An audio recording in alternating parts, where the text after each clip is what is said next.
Good afternoon. It's exactly 12. Good afternoon, sir.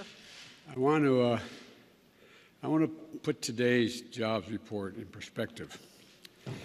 And look, when we came to office, we knew we were facing a once-in-a-century pandemic and a once-in-a-generation economic crisis.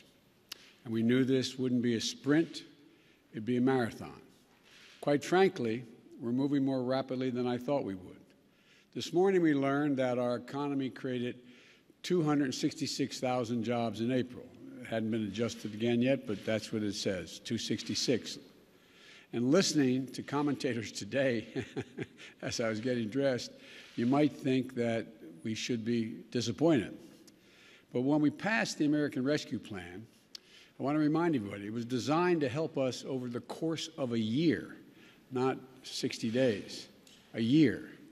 We never thought that after the first 50 or 60 days, everything would be fine. Today, there's more evidence that our economy is moving in the right direction. But it's clear we have a long way to go. All told, our economy has added more than 1,500,000 new jobs since I took office. That's the most number of jobs created in the first 3 months of any presidency in our history. Just for perspective, in these 3 months before I got here, the economy added about 60,000 jobs a month, not 500,000. In the 3 months since I've been here, the economy has added 500,000 jobs per month. And this is progress. And it's a testament to our new strategy of growing this economy from the bottom up and the middle out. And it's a clear testament to why it's so needed. Some critics said that we didn't need the American Rescue Plan, that this economy would just heal itself. Today's report just underscores, in my view, how vital the actions we're taking are.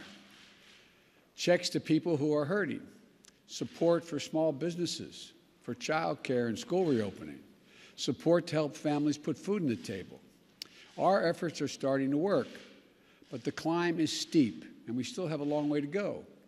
Today's report also puts some truth to some loose talk that we've been hearing about the economy lately. First, that we should stop helping workers and families out for fear of overheating the economy. This report reinforces the real truth. For years, working people and middle-class people, the people who built this country, have been left out in the cold, struggling just to keep their heads above water. While those at the top have done very well, we're still digging out of an economic collapse that cost us 22 million jobs. Let me say that again. It cost us 22 million jobs. When we came in, we inherited a year of profound economic crisis and mismanagement on the virus. And we proposed, what we propose is going to work. We're going to get to 70%. But anyway, look, it's also going to take focus, commitment, and time to get the economy moving again, as we want it to move. We've got work to do, to state the obvious, we have work to do. But look, let's keep our eye on the ball. That's why the American Rescue Plan is so important. I said we built it as a year-long effort to rescue our country. It's already working. 8 weeks later, we passed. After it was passed, but parts of the bill are still getting underway. Here's one example. I know you all know this, but it's worth repeating. State and local governments have to balance their budgets. As a consequence of this pandemic, revenues are way down in cities and states. State and local governments had to lay off 1.6 million employees. That's an awful lot of firefighters, police officers, sanitation workers, essential workers. But later this month, we're going to be distributing the first tranche of the state and local assistance from the American Rescue Plan. We won't get all 1.6 million of those jobs back in 1 month, but you're going to start seeing those jobs and state and local workers coming back.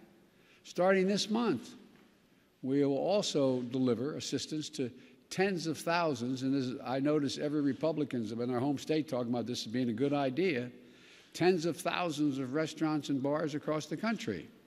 And by the way, the majority of the jobs that have come back have been in the entertainment and in those industries. And so, you know, we're going to help schools and children and child centers across the country as well accelerate reopening, and that's underway. So look, this is going to continue to improve. Today's report makes clear. Thank goodness we passed the American Rescue Plan. Help is here, and more help is on the way, and more help is needed. Second, today's report is a rebuttal to loose talk that Americans just don't want to work. I know some employers are having trouble filling jobs, but what this report shows is that there's a much bigger problem, notwithstanding the commentary you might have heard this morning. It is that our economy still has 8 million fewer jobs than when this pandemic started. The data shows that more workers are looking for jobs, and many can't find them. While jobs are coming back, there's still millions of people out there looking for work. And the idea that they don't want to work, most middle-class, working-class people that I know think the way my dad did. He used to say, and I know I'm repeating myself, but I'm going to continue to because I think it's critical. A job is a lot more than a paycheck, he'd say, Joey. It's about your respect, your dignity, your place in the community. More than a paycheck is people's pride. It's about being able to look your child in the eye and say, honey, it's going to be okay. I've never forgotten that. I've never forgotten those folks I grew up with. I think about them every day as president. They didn't have a lot of money, but they busted their necks their whole lives to take care of their families. And all they ever wanted was a shot, a fair shot of making it. Last month, there were 266,000 more Americans with dignity that comes for the job. And there are millions of Americans out there who, through no fault of their own, have been knocked flat on their back this past year. The virus stole their jobs, and I'm determined to give them a fighting chance. That's why I've been so focused on vaccinating the nation and getting our economy running again. That's why we fought so hard to pass the American Rescue Plan. And again, the American Rescue Plan was for the whole year. It plays out over a year, and it's working. But we can't let up.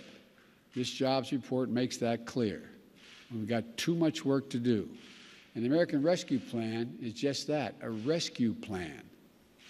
It's to get us back to where we were. But that's not nearly enough. We have to build back better.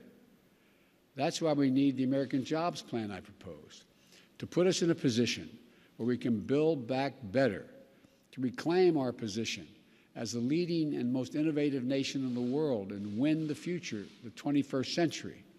We need to rebuild the nation's roads and highways and bridges and ports and airports.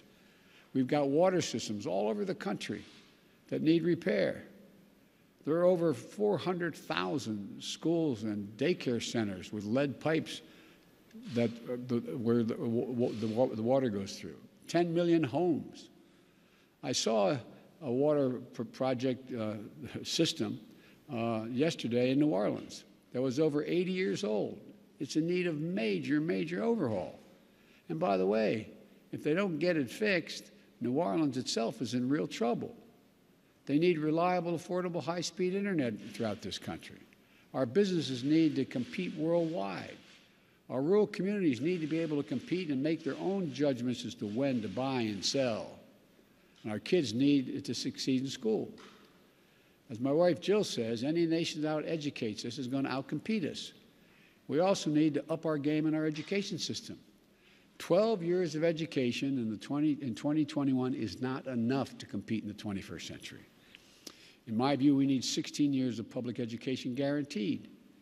In this country, from preschool for 3- and 4-year-olds at the early end to 2 years of community college after high school, we have some serious decisions to make and fundamental choices. And think about it. How much better off is the country if we have tens of thousands of graduating seniors from high school and beyond going to get 2 years of community college? Doesn't that increase our capacity significantly? This month's job numbers show we're on the right track. We still have a long way to go. As I said, my laser focus is on growing the nation's economy and creating jobs. My laser focus is on vaccinating our nation, and we're making continued progress. My laser focus is on one more thing, making sure working people in this country, hard-working people, are no longer left out in the cold. They're going to get a share of the benefits of a rising economy. It's been a long time since that happened. I've called my plan the blue-collar blueprint for America. That's exactly what it is. So let's not let up.